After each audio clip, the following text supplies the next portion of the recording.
The Big 12 football media polls are out, and there is some interesting information, particularly about the University of Arizona.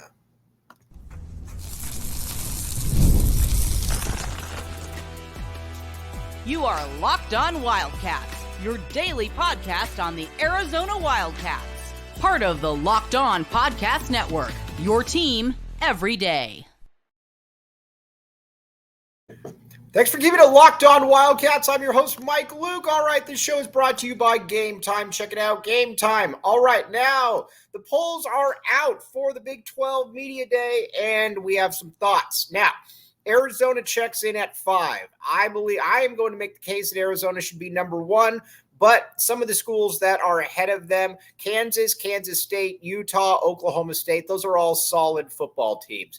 If you had to ask me which one of those is the best, I would probably go with Kansas. I think they have the best combination of backfield, and in Lance Leopold, they have a very, very good coach, a guy who honestly is probably one of the handful of best coaches in college football. If you just look at what he does with less, he has very much of a Bill Snyder type feel to him. And that is the ultimate compliment, because I am a massive Bill Snyder fan.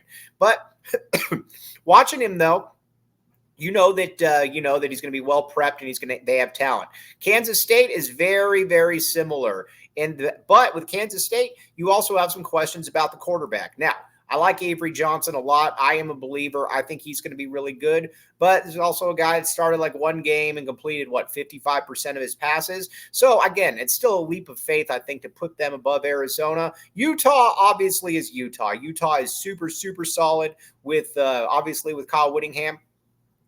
But the big problem is that we don't know what the deal with Cam Rising is. And I keep going back to that, is that Cam Rising is a good, competent, solid quarterback. But the problem with Cam Rising is that he hasn't played in 2 years. I mean, you look at it and he hasn't, it'll be 20 months since his last game.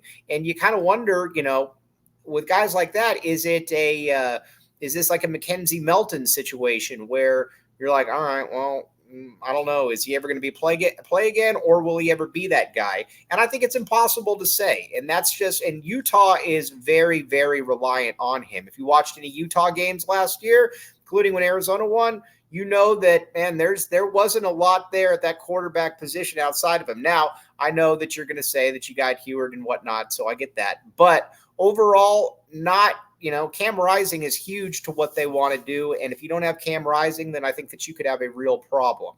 But overall, obviously, Kyle Whittingham is the best coach in the conference. He's an all-timer. Like I said, he's great at what he does, but something to keep in mind. Then Oklahoma State. I am a huge Mike Gundy fan. I like Mike Gundy a great deal. And honestly, I think he's probably one of the top 10 to 15 coaches in the country. Every single game there, every single game that he is there, every single season that you're probably going to be flirting with the top 25, and every third, fourth, or fifth season, you're probably going to have a top 5 or a top 10 team. I mean, he's that coach, super consistent, and he runs a style that I think is really fun. I'm not a big Alex Bowman fan. I know that he's back for his 7th year or whatever it is. I am not a huge Alex Bowman fan, so there is that. But overall, it's still a really good team, and it's still a really good program as well. So those are the teams that are picked ahead of Arizona.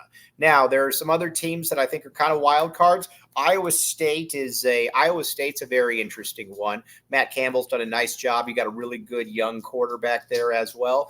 But I'm still going Arizona. Now, I'm going to make the case for why Arizona should be number 1. First, I believe that they have the best backfield in the conference. Now, to be clear, I'm not saying that they have the best running back room, although I do very much like the running back room. I'm saying, though, that when you look at Noah Fafita and when you look at these running backs, it's a very, very solid group. And I think it's pretty much impossible to ignore any of that. I mean, it's a good, solid group.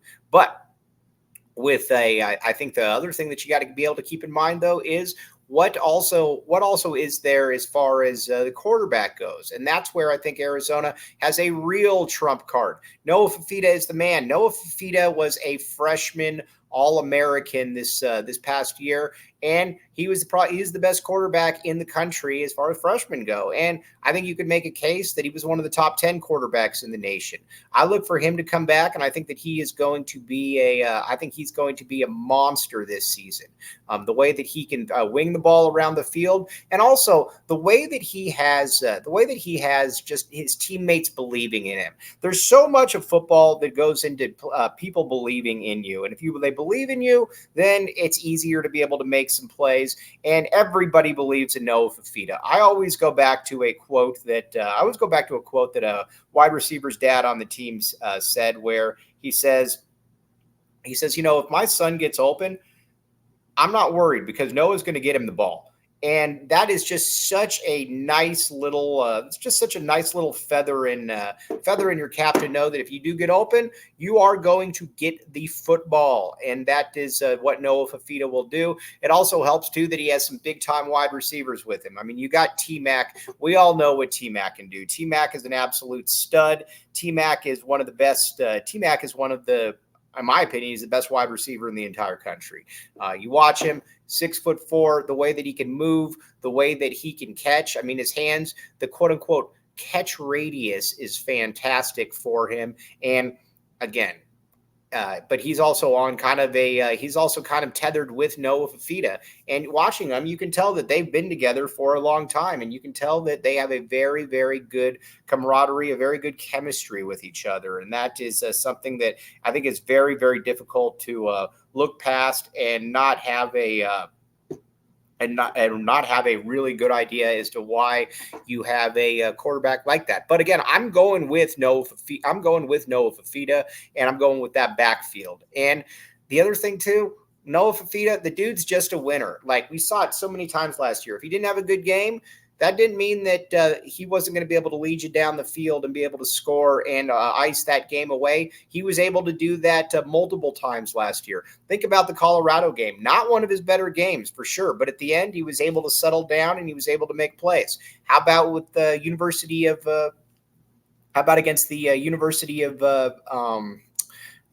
Stanford? Now, listen, that was his first game of the season. He came in there, though, and he led the team right down the field. And then after he led the team right down the field to score a touchdown, he then was able to get first downs and then ice the game away. He was really, really good, like I said. And not only was he really good, he was just kind of a player that is a – how do I put this?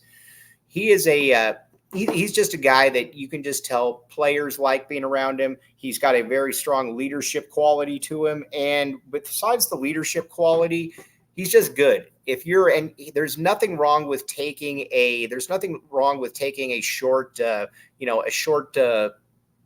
pass for 7 or 8 yards, as opposed to doing the JDL thing and just chucking it 35 yards down the field out of bounds, whatever the case may be. Noah didn't do that. Noah's a lot better than that. And Noah is like I said, he is a special football player. So going into the Big 12, I'll ride with him. And again, I know there's some other very good quarterbacks in there, but I'm going to take Noah when it comes to that backfield. And honestly, like we talked about, if Arizona doesn't have one of the best offenses in the entire country, then immediately I think you start questioning, whether Dino Babers has still has his fastball. And I think we're going to find that out pretty quickly, because there's really no excuse for this not to be one of the best offenses in college football. I fully expect that to be the case. Now, there's a lot of other reasons to like Arizona, which we're going to get to in a second, but eBay Motors, my friend, eBay Motors, check it out. Here's the deal. Millions of parts for your MVP. Win every time with a part that fits your ride. The great thing about eBay Motors is you can cut out the middleman. We're living in a day and age where nobody wants to deal with the middleman. So get rid of the middleman, and eBay Motors says, let us help you with that. Get your parts and then take it to somebody you can trust, so you don't have to go to some shop and know that they're going to be charging you up 35% on something that you could probably get a friend of yours to do for much, much cheaper. Again, check it out. eBay Motors, millions of parts for your MVP. Win every time with parts that fit your ride. Really, really good stuff. And again, you could save a lot of money. In this day and age, in this economy, you want to be able to save money. This is what they can do. Check it out, eBay Motors.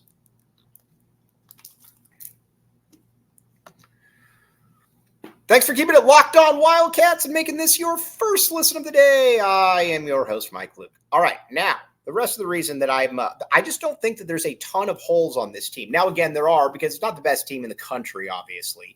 But you look at it, you got T-Mac then at wide receiver. T-Mac's the best wide receiver in the country. I don't care what anybody says about Luther Burden. It is T-Mac. And then I got a lot of faith that one of those two other receivers, whether it's going to be Malachi Riley or whether it's going to be Raymelo Murphy or heck, maybe Montana Lamonius Craig, would love to start a My Bad Montana Lamonius Craig movement. One of those two or one of those three can be that guy opposite T-Mac. If you can find somebody opposite T-Mac, then I think that you're in really good spot.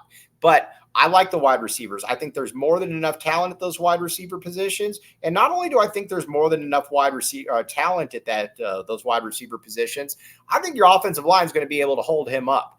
And that was something that we saw. Against Oklahoma, that the offensive line wasn't able to hold him up, and he was still able to win. Now, you lost Jordan Morgan, obviously, but again, I'm going to keep going back to this point. You returned 4 of 5 offensive starters, and in Jonas Savaiinaea, you have one of the handful of best linemen in the entire country. You got Wendell Moy as well, who's a next level player. Then you got Leif Magnuson, and you've got Josh Baker. So you're solid. You just need to be able to get, I think, that 5th spot. And I'm hoping between Polito, between Rodriguez, between, somebody in there that they're able to do that. And I don't see any reason why that can't be the case. I do think that is going to be the case. And if the offensive line can hold Noah Fafita up, then he is going to eviscerate teams. He is going to destroy teams because of how much he can just kind of decipher the field and what an easily catchable ball that he has. So again, offensively, I don't worry about much. Now, people will say, well, what happens if your quarterback goes down? But you could say that about any team. If anybody's quarterback goes down, you're probably not in great shape. So there is that.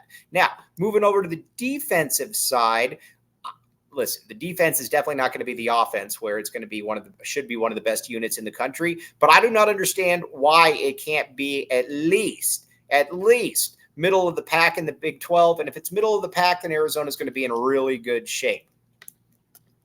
And I love the starters. Like I said, I love the starting line, the starting D line. I am totally cool with Trey Smith, Kevon Darton, Chuba May, and then you've also got Tai Uiagalelei. Love all 4 of those guys. Totally cool with all of them. I think they're all going to be problems, I think, in their own way. And I love the D-tackle backups. Between Bear Anderson, Isaiah Johnson, I think you're good to go. My concern there is obviously backup defensive ends. You got Mercier, you got Sterling Lane. I'm just not sure. You got Chase Kennedy from Utah. You got to find somebody that can be a contributor. I am not sure. I'm just, quite frankly, I'm just not sure where that backup is going to that backup is going to come from, and I think that's what kind of worries me is, are you going to be able to rotate these players in and out? If you can rotate players in and out, then I think you're probably in pretty good shape. But that's one thing that Arizona was able to do last year, and that's why Arizona was able to be so good. I don't know that they have that kind of depth this year, but like I said, I will keep an open eye. Like I said, though, I love the starters totally. And but the backups, that worries me a little bit. That's where the depth, I think, kind of comes into play. But overall D-line, no real glaring holes. Like I said, you just wish that they were a little bit deeper. Then linebacker, that's where a concern is. Obviously, you got Jacob Manu. Jacob Manu is one of the handful of best linebackers in the country. And I mean, forget just the conference for a second. He is super, super good. I mean, instinctive. He's able to do pretty much. He's pretty much able to do anything that you need him to do. And I think with watching him, you also know that.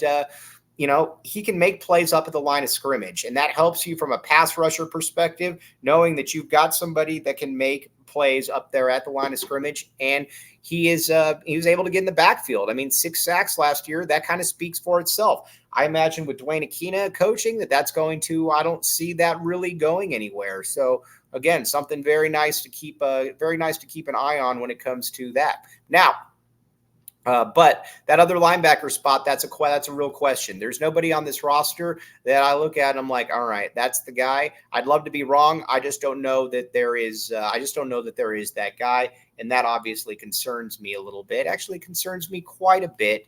But I do think that you're going to see Arizona play with a lot of safeties down at the line of scrimmage, and if somebody like Genesis Smith is playing essentially at that linebacker, the kind of that dollar spot, then I get it. But with Dwayne Akina, I got full faith in Dwayne Akina. He's going to be able to put the best players on the field. He showed last year just how different the defense was with, coming in there and working with Johnny Nansen. That's kind of where it is. And then I love the secondary. If there's a better secondary in the conference, I'd be interested to see who it is.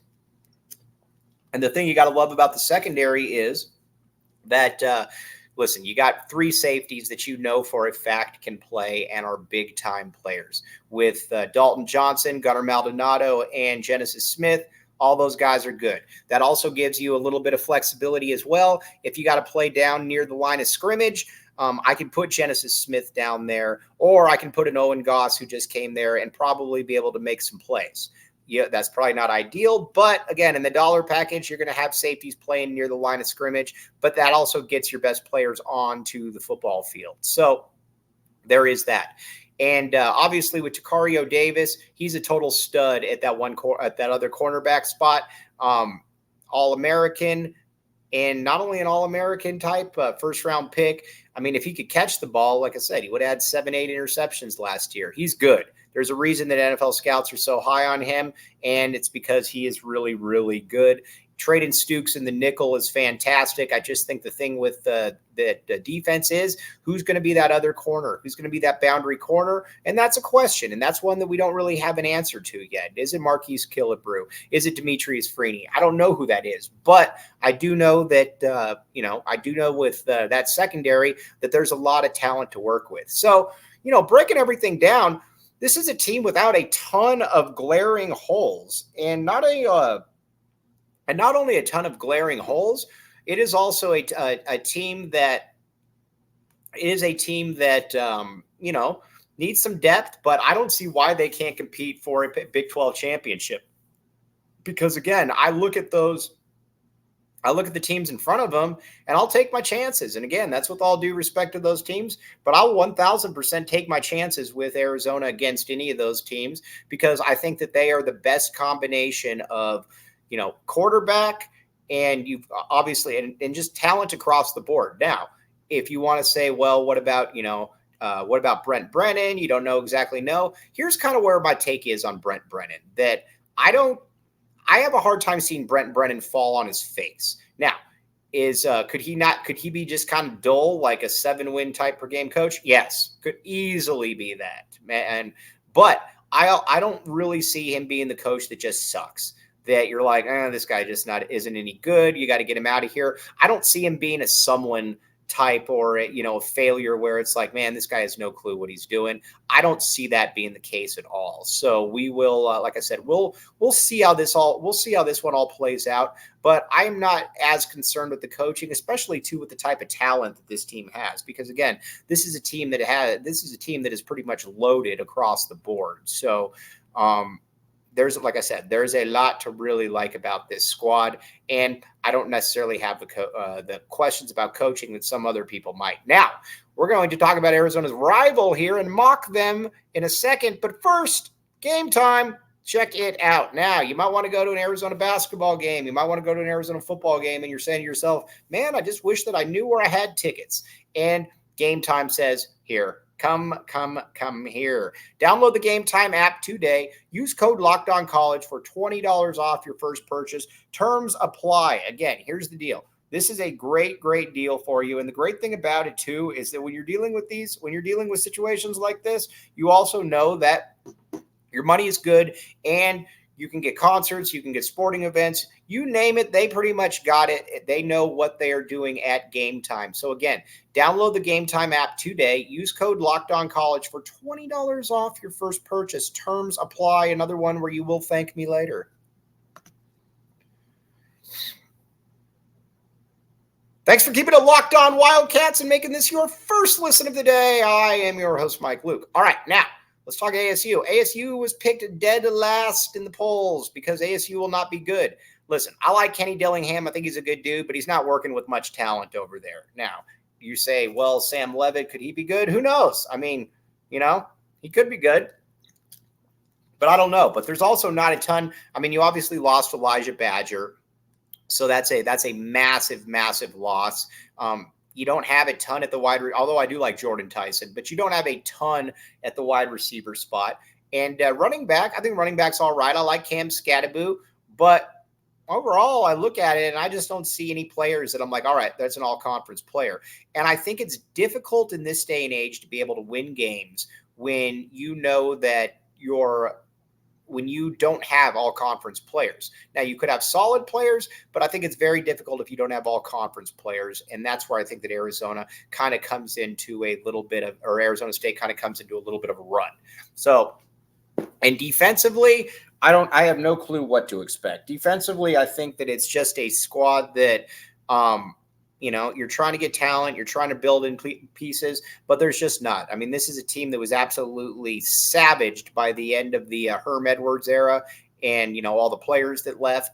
And honestly, it's going to take a while to get back from that. I do think Dilly's probably the guy, but it's going to take a while for them to really become that team, become that program. And like I said, there's just not a lot there.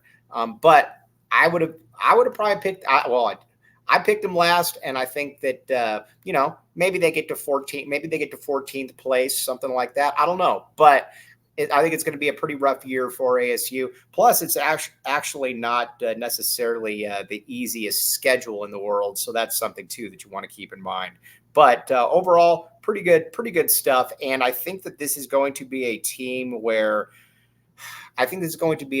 that is they're going to be scrappy. They're just not going to be talented enough. And then which leads us to Colorado. Colorado is interesting because Vegas does not think much of Colorado. The media does not think much of Colorado. So why is that? Well, I think a big thing is that last year in the Pac-12, they finished last in the conference. Shedeur Sanders is very good, but they weren't good. And yeah, you're bringing in 48 new players. I get all of that. I think it's very difficult to be able to win games with a roster continuity when you're bringing in 48 different guys. We'll see. Like I said, a lot of people have actually put money in on Colorado. I think that win-loss at like 4.5 or 5, I think that's about where they should be. And honestly, I could see this being a really rough year. And with the way that they are, I don't know that this is going to be a team that is going to deal with adversity well. Maybe they do, but with the way that everything is kind of shaken out, I'm not sure that that's going to be the team. I think they're put about right. And if Dion were to leave after the year, I think you're going to have a whole fan base that would feel kind of bamboozled by everything. But that's just kind of the way that it is. But overall, though, Arizona, there's 5 teams that are kind of above the rest in the Big 12. They put Arizona in that 5th spot. Cool. It's going to be up to Arizona to be able to outplay that, and I think there's every reason to believe that they can. And we laid out the expectations. So, but everybody out there, you have a great 4th of July. Have a very safe 4th of July and a great 4th of July weekend as well. No better time to back the A. We're here pretty much every day, and we're going to continue to talk about it. And Arizona getting off to the Big 12. On that note, though, come back with us. You are listening to Locked On Wildcats.